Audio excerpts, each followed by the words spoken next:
Hello everyone. I can feel my brain changing. So, had a lot of thoughts, of course, because I've been thinking nonstop, apparently. I know, lots of people can tell you this. I have been core dumping data all day yesterday to all of my friends and family that would listen, and obviously the Facebook Lives. So, after the Facebook Lives, what happens is the brain doesn't stop, obviously. My brain doesn't stop, obviously. And I have lots of friends that are worried about me, definitely, and trying to help. And so they send me in private messages. And I can't get to everybody at once. The only way I can get to everybody at once is through a Facebook Live. So that's why I do them. But the real reason why I do the Facebook Lives, instead of recording the video on my phone or doing a voice recording and leaving all the stuff on my phone in private, is because my phone is not a good storage medium, because I can lose it. It can crash, I can lose all of my data. And then you say, oh, well, back up your data to the cloud. Put it on Dropbox. Put it on the iPhone cloud thing. Whatever that is called with the Apple cloud, or no, that cloud. Put it on the cloud. But you see, that takes effort, and I couldn't think in straight thoughts, or a straight line, kind of. I couldn't follow a simple sequence yesterday.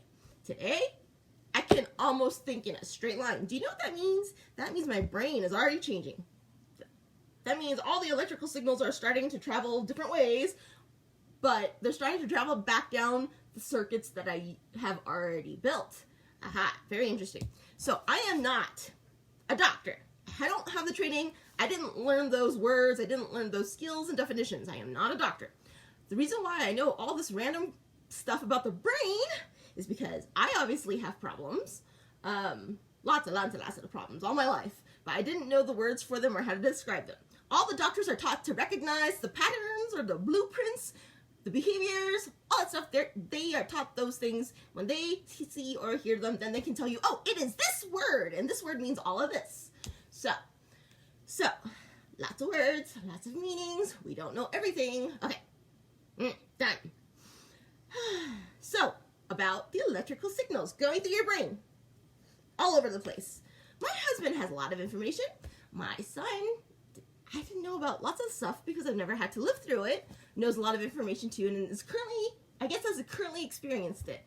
So apparently there are ways to reprogram your brain, and from what they tell me, there are ways to reprogram your thought patterns, and I show you how. So what happens is, my husband worked for teaching. He taught at a school with children with disabilities, like mental disabilities. I never knew this until just recently, because he didn't ever think about it, and he never thought of himself as a teacher. My husband taught kids with mental disabilities. And when I say mental disabilities, I'm talking about mental retardation type disabilities, like you put them in the special ed classes, the short bus. Only my generation and older understand the short bus reference. Sorry, kids, this will be for you later.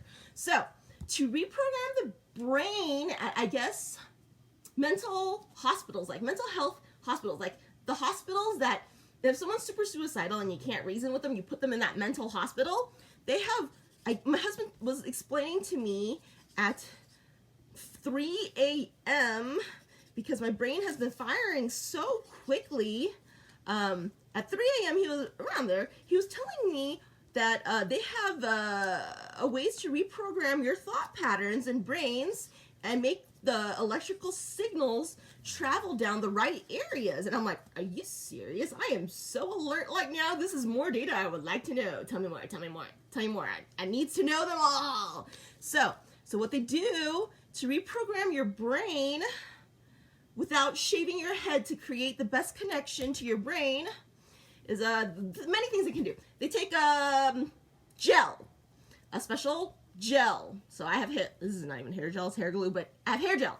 So they take a special gel, and then they take it, and then they put it in different parts all over your head. Why? Because the electricity is going all over through your head, and they need to map all the activity. It's really difficult to map activity of electricity. right? They need the visual representation. They need to know how. They need to know how fast, why. So, okay, so they put the conducting material, and conducting for my kids, because this is also for kids. Conducting means to make signal travel easier, to make the electrical signal travel easier, to move the electricity, to be able for the electricity to move through something faster, you use a conducting material. Or conducting can mean like, look at me, I'm music, and I'm doing this as a person, I'm conducting music. So there's definitely two definitions at least for conducting. So they put the conductive material. Oh, this is not my scalp, this is my hair. So they would probably move my hair. They would take the conductive material, gel, and they would put it on my scalp. Okay, just use lots. All right, just the whole thing. Okay, conductive material on my hair. Let's move it to my scalp. There you go. They're probably more they do it nicer. I'm doing this fast. Okay, now this conductive gel material. This doesn't look like gel. This looks like glue. Anyways, the conductive material is touching my scalp now, which is necessary. And then they take something that probably looks like this. Maybe a circle, maybe a square. They take the soft sensor that they need to capture the electricity, or to conduct the electricity to their machines. They put it on that conductive material. See that? Look at that connection, physical connection.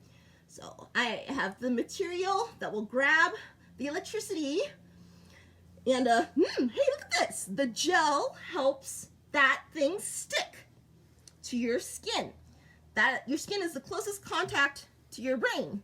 So physical contact. So then your brain. So then they do this all over your head, because the electrical signals are going all over your head, because your brain is big. It's everywhere, right? Well, it's not everywhere. It is in your head. So, whoops, I dropped my towel. Okay, so we place this all over the place, around your head, everywhere your brain is close to. Brain. Your brain's around. I can find the brain over here. The activity over here. I can find the brain activity over here. I can find the brain activity over here, frontal lobe. I can executive functions, all that stuff. I can find out how much electricity is passing around here and how fast. I can find out how much electricity is passing around here and how fast. I can find out how much electricity is passing around here and how fast. They put all of their sensors, which is connected with a wire to a machine to grab all the data. They put this all over your head to grab the information of the electrical activity in your brain.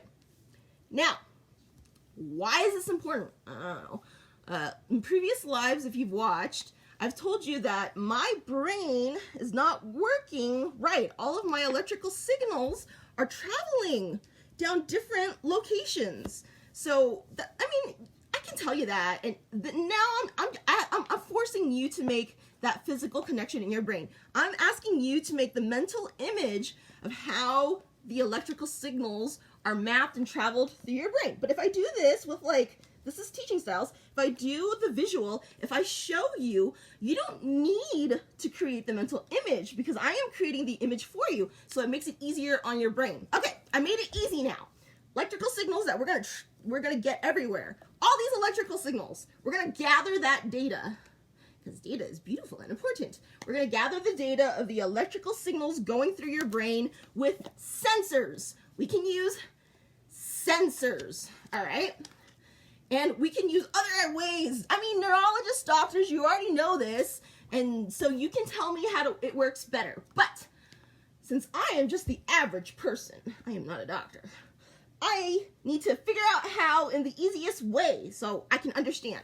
This is how we can map all the activity like this. It looks like this, and then we can get the data to analyze. So I have maybe my activity goes like this. It goes from here to here to here to here to here to here to here. Normally, that is how my electrical circuit works. For a normal thing, my electrical circuits are doing this. And it's not doing it, it's like this. That is what is happening in my brain. It is not normal. It doesn't normally do this. because that's normal. But I can feel it. It is doing this. Oh wait, let's do some normal. Let's do some normal. Okay. Really random thought. I feel like my brain is moving so fast and so erratic. I'm having 3 thoughts at the same time, and I can only verbalize one of them. And it's not a verbal thing. I have no internal monologue. I don't know how to internal monologue at this moment. If you don't understand it, look up the word to learn what internal monologue means. I can't use my voice in my head. I can't hear my voice in my head. I can only hear my voice when I watch these YouTube lives right now. That is the only way I can hear my voice. Normally I can hear it in my head, and I talk to myself in my head to figure out stuff. I can't do that. I have to talk it out loud right now. That is just right now. It's only temporary. So, figuring out how my brain works. Yesterday, I was very agitated, like this. Today, I'm also like this because I'm obviously not functioning normally. We explain that through science. The chemicals in my body are not normal. I really wish I had medical equipment to be measuring all the chemicals right now, because that's very important data. Why? My guess is my testosterone levels are high. I am currently triggered in fight or flight mode for an extended period of time. I don't know why. Right now I'm very combative. I'm very agitated. I want to take on the world. Anyone that tells me no, I want to fight them. Anyone that says that's not going to work, I want to explain why with reason and logic and science why it will work. I can explain it all right now. Currently, I can explain it all in a way. I don't know why, but I can.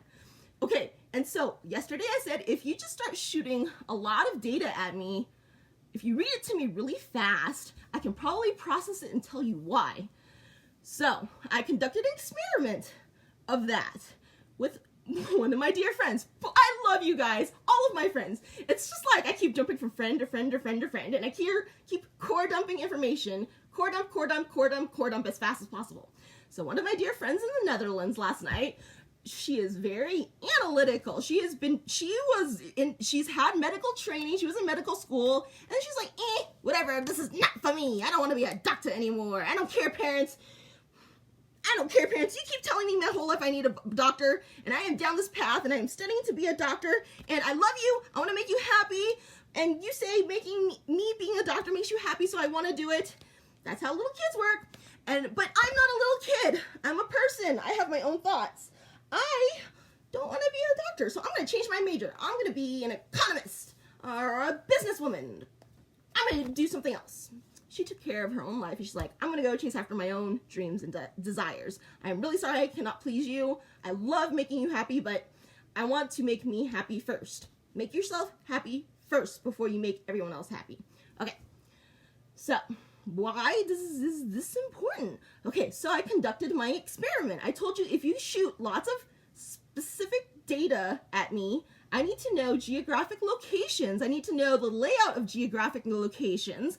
I need to know the population density of the geographic locations. I need to know the race distribution of the population in those geographic locations. I need to know the religion of those people in that geographic locations. I need to know the education level of those people in those geographic locations. I need to know what the education focus is, because not every school is the same. Some focus more on science, some focus more on art, and you can figure that out by in each city which schools focus on what. I need to know that information. I need to know the religion. I need to know the values. I need to know the income levels.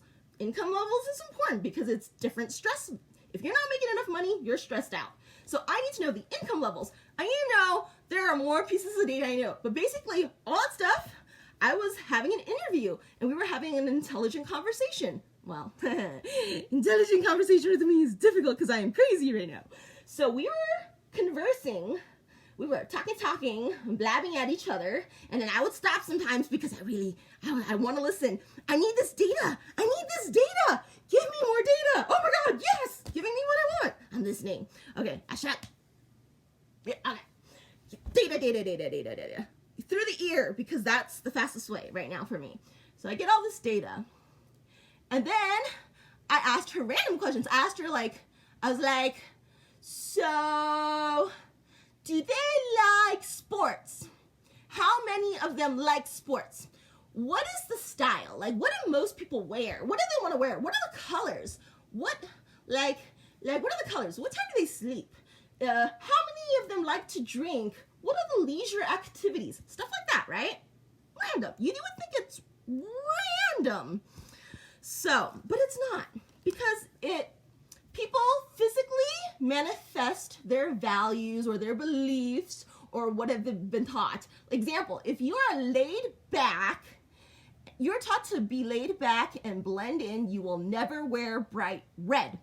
Why?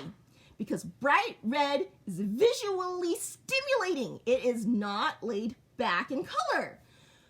It is not laid back. It is not comforting and relaxing. Red is not a relaxing color. So, see, with information, I can make the correlation and connection through psychology, the psychoanalysis, through behavior patterns, algorithms, and human interactions. If you give me all these different patterns and blueprints, because I did not study, I'm not classically trained in medicine, if you give me that training now as quickly as possible, I will be able to relate, correlate, and then spread the data information. My brain is creating mathematical formulas and algorithms to predict all the models of behavior. That is what it is currently doing. My brain does this naturally. What it does is, when I meet you, it's not that I'm actively trying to, my brain creates your character sheet. It goes, oh, hey, what's up? Ooh, this person looks like a guy. You are a man. Oh, hi, you are tall. You are this tall. You weigh this many pounds. My brain does this automatically without me thinking. I exert no effort in thinking it. This is what my brain does. And then through talking with you, all of a sudden my brain goes, ooh, you like this. Ooh, you like this. Ooh, you like this. You like, oh, you don't like this? Oh, you use this word. It means this in psychology. It means you're scared of, when you say, oh yeah, I'm pretty laid back and casual, it means generally you will not wear a red dress. That is what it means. You correlate random data in many different ways through psychology. And then I started to ask her a very special, very random specific questions. I'm like, so let's say in the Netherlands, they're pretty outdoorsy. I cannot visualize geography currently. I cannot see the world map. I can't even draw what the world looks like. I can draw the circle. That is it. And then I can't do it. My brain just won't let me do it right now. So I can't visualize geography. But I imagine it is beautiful in the Netherlands. I haven't been there. So I asked her, do they like to stay indoors or do they like to go out? They like to go out. So generally, most population like to be physically active. They like to camp. They like to drink alcohol. And preferably, they prefer beer. If you prefer beer or wine, there is a difference. There are things about it. Okay, so they generally prefer beer. And then I asked her, okay, I'm like, oh, all right. You said they were outdoorsy and like to do sports. Are they competitive? And she said yes. And let me tell you about the levels of competitive.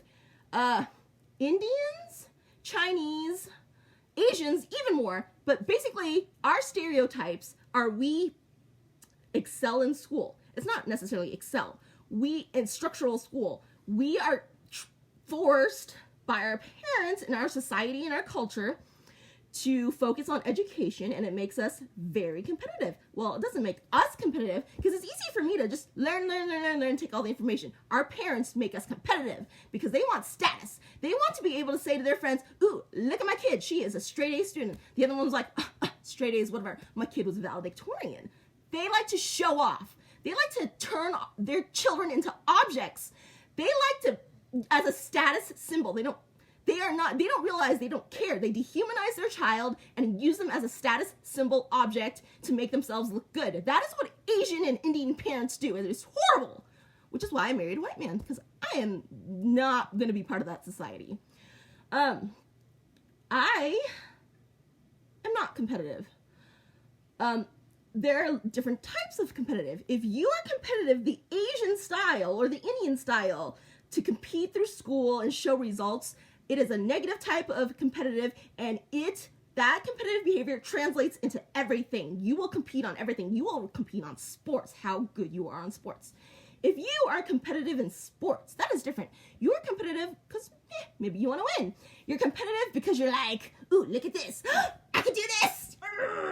And look how cool I am. Tell me if you can do it better. That is another style of competitive. It is silly. You can be silly competitive. Okay? And then it is not negative competitive. And then so I asked her, I'm like, okay, you told me they were competitive, my Indian friend living in the Netherlands. So you told me they're competitive. Let me guess. Their style of being competitive is like this. Whoo, look at me, I can run faster. It's not, look at me, I can run faster and I am better than you. That is Asian competitive. That is Indian competitive. I can do it better than you and I'm going to put you down. That is a negative competitive. Now, in Netherlands, when they compete, they go, look, I won, I'm competitive and I won. It is a laid back competitive. And I know this because I asked specific questions that help me map the psychology of the brain and the culture. Basically, you can map the individual psychology, and then you can map the social pattern of a geographic location with all that data that I need. So, to initiate change in our society in the United States, I need all that data by city radius. I need that data by city radius. If you give me all that, then I can tell you the appropriate words and tools to use to start initiating change in that geographic society. And that is how you initiate change through the US to change our social problems, social injustice, racism. That is how you start to address and change the issue. Okay, now why is, for people coming into the live, why is all this stuff working? So, that is how you initiate the change through social media and socially. You can also initiate the change and probably do this to all the cops, even the good cops. You basically have them do this. In the mental hospital, they will do this to you. They will put the sensors all over your head and get the electrical signals of the brain. And then they will make you relive traumatic life experiences. If you are a little kid and someone physically beats you, your brain will form a circuit. If they physically touch you and chase you and try to harm you, you will form a traumatic circuit. Your brain will do this. This is the circuit path of trauma. It'll go this, up, this. It'll form a square. That is the circuit pattern of the emotional trauma, okay? If you're a little kid, and because you don't know how to deal with it, you're a little kid. Now, as an adult, someone comes up to you really quickly and gives you a hug. You cannot emotionally handle this, and you don't know why, because all of a sudden, your body was stimulated with a physical attack out of nowhere. What happened was your brain did this. Why? You're an adult. Why did my brain do that? Because you are suffering childhood emotional trauma. So, you were no better than you were when that trauma happened. Your brain did not function as an adult. It regressed into the childhood circuit. So, to address this issue, to change it, you need the electrical stimulation of a different circuit. So that is why these are here, because they will, so you can use these to gather data, or you can use these to stimulate the brain with small electrical impulses. So as you are reliving your traumatic childhood experience and all the electrical activity does this, the electrical activity is currently doing this, and the doctor is probably talking to you about the trauma to make you relive it and scare you, they will start firing electricity in the appropriate areas, and eventually this pattern, while you're living that trauma, will start to do this. Look, you broke it. You are starting to allow the adult brain help control and analyze and accept the childhood trauma. You have changed the circuit pattern of information through electrical stimulation in the brain. That is how you can reprogram people. to think differently. So maybe everyone that's angry at the bad cops, maybe they need to do this. Maybe during it, they need to make the poor cops, they have a very stressful job. They can be attacked at any time. They have to learn how to deal and manage and function in stressful situations. Stressful. All the time someone's trying to kill me. Okay? You gotta be sympathetic. You gotta understand the cop's mind. You have to be able to understand other people and put yourself in their shoes, not your shoes. If you want to help change in their shoes, it is very, very stressful. So the problem with stress is that it is emotional. It's high in emotion, and so it will eventually form patterns in their brain electrically. So to address all of these cop issues, potentially put them all through this type of thing. Put them in very stressful situations and explain it to them. Show them stressful images. Make them play a very stressful shooting video game. Bombard their senses with stress because the body will react and you will start to see the electrical activity form into a pattern. So then start sending the electrical signals for them so they can actually respond analytically and not through emotion. Okay? Now, if it's hate and racism, that emotion was different. But if you do this and allow the brain to operate in a better function during stress and create that electrical path for them, then we have improved our cops at handling stress. Maybe they will not shoot someone as quickly when they are scared. Look at that. All these different solutions, all these different attempts. And let me ask you this, what is the harm in trying them? You are not hurting anyone. Science, medical community, go ahead, tell me how much I'm wrong. I need that information so I can correct it and send it out next time, okay? Scientists, neurologists, all you mental health professionals, tell me how I am wrong so I can fix it. Because obviously, people are listening to me right now. Some people, well, listen to me, agree, disagree, I don't care, they're listening. Okay, and this is especially for my children. Why? Because they don't watch my Facebook Lives. So I have to document this and eventually turn this funny into short YouTube videos, less than 5 minutes. Maybe 3 minutes is the best. Really ridiculously funny 3-minute YouTube videos. If I can turn all of this information I am currently core dumping onto Facebook Lives into quick YouTube minutes of hilarity, the kids will remember because it's funny. You invoke the emotion while they are receiving information. They will remember it.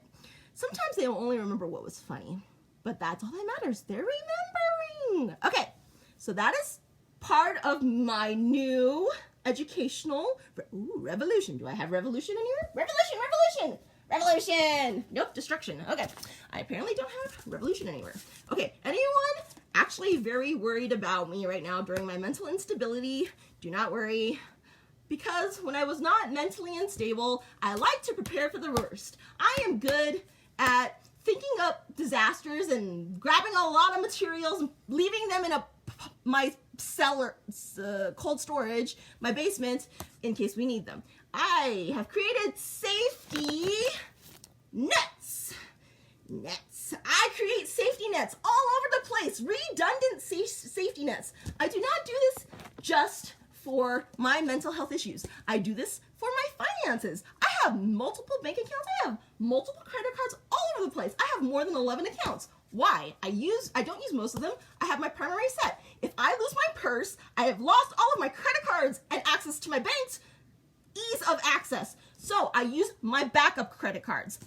That is a safety net. I have created a safety net. I create safety nets everywhere. It is fun. I love to think of situations. I love to figure out how to mitigate situations. I have done risk management calculations for the government. I can quantify risk of situation. I have done crisis action. When I was in IT, if all of a sudden something bad happened, what is it? Classified data spillage or certain different things happen, I was the one in charge. Well, I wasn't in charge, but basically everybody listened to me because I'd be like, stop, everyone, do this. I need you to go and turn off the network. I need you to go and do this. I need you to go and contact the people and send out an email. I need you to go. I can take people, if they listen to me, and direct them to do this stuff, and we're doing this all at once efficiently. When my son went missing, I was crying in the Walmart checkout line on the phone like this. I was crying to express my emotions. I was crying and I was like, I'm checking out. I need to buy food for my current kids because they are hungry. But I was crying on the phone with my cell phone service saying, I need you to track the last known location of my kid's cell phone. He is missing. And they're like, well, you need to file a police report. You need to do this. You need to do that. I'm like, I understand this, but I need you to do this. They were not listening to me. They can either track the cell phone or they can tell me how to track the last known location of the cell phone. Okay, I am done with them. I am now in my car. I am now crying on my phone to express my anxiety and heightened state. And I'm crying on the phone and I'm like, police, I need to open a missing persons report. And I am crying because this is stressful and scary. I'm like, please, I need to file a missing persons report. And you do an initial filing, and they're like, we'll contact the detective will contact you shortly. And so they hung up the phone. And then my sister, I immediately texted her. She's a social worker. She's worked in hospitals. I'm like, here is my son's information. This is how tall he is. This is how much weight. This is his hair color. This is his eye color. This is his shape of his body. This is his beard. He has a beard. He has no beard. This is how much hair, the physical description. I'm like, please call all the local hospitals within a 20-mile radius of this address, his home address. So my sister was contacting all the hospitals. I was doing everything remotely because I physically was not able to do things, but I could do it remotely with my mind. I can contact them. My husband was at his apartment. He was at his work. My husband was working on the field. All of this was happening at once. I can do crisis management. Okay? So these are my life experiences. This is not the only scary time in my life where I have managed crisis. So all of this information is important. I need the time signatures of all of my erratic thoughts to be able to map activity. I do not keep them private on my phone because if my phone is lost or if my phone crashes or something happens to my phone, I will lose all this data. Facebook is doing it for me for free, live, with a time signature, okay? That is why I am doing it. All right, everybody. Whew. That was very emotionally stimulating. Now, if only I could have been sending electrical signals. Also, medical community. Yesterday, I was very in heightened emotional states. I probably had a lot of testosterone running through me or whatever chemical is associated with heightened agitated state emotions. This is very difficult to measure because during a crisis situation like riots and stuff like that, we do not have the medical community taking blood samples from people to be able to measure their chemical levels. I guess you can do this in the mental institutions, measure the blood, draw their blood while you're stimulating the trauma and making them live the stressful situations, and we can chemically measure the differences that the emotions affect the body, and perhaps we can develop new drugs, emergency drugs, adrenaline, stuff like that. We can develop new emergency drugs to distribute to lower people having difficult times, okay? Because I definitely needed that last night. I don't know why, but when I was finally tired and trying to sleep, I got a really physically painful migraine, and I knew it was coming because I know what my migraine patterns were like. This migraine was the one behind the eye. I felt it go this is the speed of my normal migraine. I can feel it like this. This is the pattern of feeling in my brain when I get a particular migraine. I have a lot of different types, but this is my most common one. The problem with me last night, around 4:50 a.m. is instead of doing this at this speed, it did this to my brain. It hurt so much and it was painful and I screamed. Now the problem with this ones is sometimes I throw up. So if I take my medication, I might throw it up. So, but anyways, I took the strongest dose I could of my prescription strength migraine, and my husband immediately did stuff, and I was like, tell me if I can take my Xanax at the same time as my migraine medication. It's called Fioricet. I take Fioricet. Tell me if I can take Xanax. Go on drugs.com, put those two in, tell me if I can take them. And he said, with a little bit of searching, yes. So I took the Xanax. Why did I take the Xanax? I am in an agitated, heightened emotional state. The Xanax will calm me down eventually. And then I thought, okay, the other last thing I could take to combat this, and it felt like someone's hitting my brain with a big ice pick, is I could take ibuprofen. You can take up to 400 milligrams, and usually that's the suggested dose, but that's just the over-the-counter dose. You can take up to 800 milligrams. 600 milligrams of ibuprofen will physically start to do, what does it start to do? It's different. Once you take 600 milligrams of ibuprofen in your body, it does different things that help you. You can take up to 800 milligrams at one point in time to really help you. I just wanted 600 because that's my standard dose in my standard cycle. I don't like to go full, but my husband gave me 800 because he knew this. And I told you guys before, 20 minutes, that's how long it takes for medicine to hit my body. I can feel the difference I can start to feel the pain lessen at about minute 18 because my husband was timing it. I could not see the time. I asked him what time and he said it is 4:56. I could not comprehend 4:56, so I kept repeating to myself 4:56, 4:56, 4:56, hoping I would remember. And then when I started to feel better, I would ask him what time, and I would ask him what time, and it followed the pattern. Look at that. And then I could feel the Xanax kick in because all of my heightened emotions, all the adrenaline, all of whatever is running through my system at that time, the chemicals started to change, started to lessen. I could feel myself not be as energetic and have so much physical strength. My strength just dropped immediately. So I knew the Xanax was working. Okay? Learn how the medications work on your body. Learn the symptoms. And then you can use it to your advantage. By minute 20, my migraine intensity had already lessened to like 40-50% of physical pain intensity. There are two components to physical pain, but anyways, so basically that is how you measure everything. And by like minute 25, I was down to, it was physically just annoying. I had the physical pressure behind my eye, which does not hurt, it is just annoying, and that is how it stayed for the rest of the night. I didn't 100% get rid of the migraine. I lowered it by 80%. The physical feeling of the migraine, I got rid of 80% of it with all of my medications, okay? Learn how medicine works on your body. Use it to your benefit, because when it was ridiculously painful, I said, this is not forever. I need 20 minutes. All I need to do is survive for 20 minutes. This is not forever, okay?